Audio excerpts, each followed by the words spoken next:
Hello, Teresa Snodderly here. The historical site that I chose for my video presentation today is the Valley Forge encampment site of Washington's Army for wintering during 1777 and 1778. Valley Forge today is a preserved historic site of the American Revolutionary War. The site chosen for the wintering of the American Colonial Army under General George Washington in 1777 and 1778 came under controversy at the time among the various generals and the members of and delegates to the Second Continental Congress. The concerns were primarily political, and wondering how the Army would be spending their time at Valley Forge and how they would be able to protect the people of Philadelphia from the British.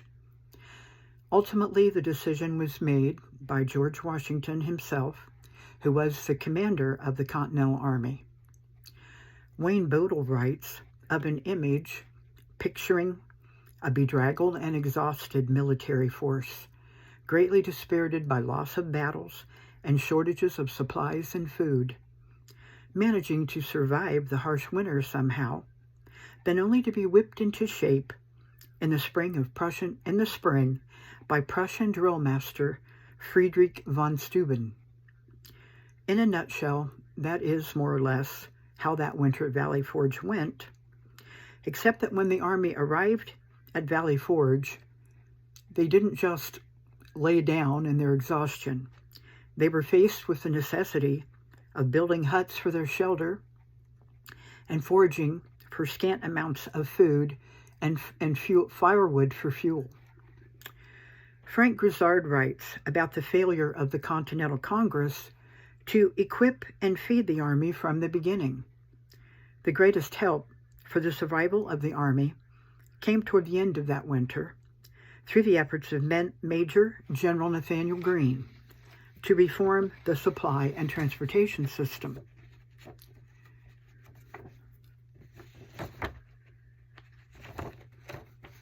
Excuse me, paper wants to stick together.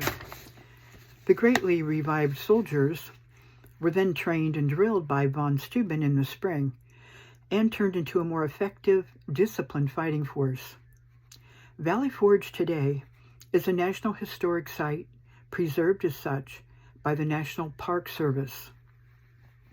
There are many historic trails that are preserved to this day, a newly revised visitor center, and many historic buildings, such as the huts built by the Colonial Army, and a musket factory that was established there even before the Revolution ended. The history of the Colonial Army's encampment there is explained on the National Parks at the Valley Forge National Parks website and separated from the various myths about that history.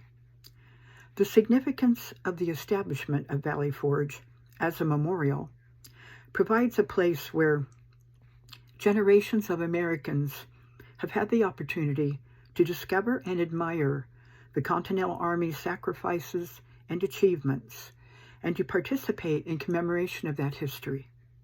For that reason, I believe that Valley Forge would be an excellent place for a field trip, where students could also take part in the commemoration of our country's history. Although parts of Valley Forge were damaged in the aftermath of Tropical Cyclone Ida in 2021, the park staff are working diligently to drain floodwaters, repair damaged structures, and to get the entire park reopened as soon as possible. And it was also good news to me that the efforts to memorialize Valley Forge happened almost as the soldiers were leaving that winter, and has been preserved by the national parks and others interested in this since that very time to the present. Thank you for watching my video. I hope you enjoyed it as much as I enjoyed looking into it.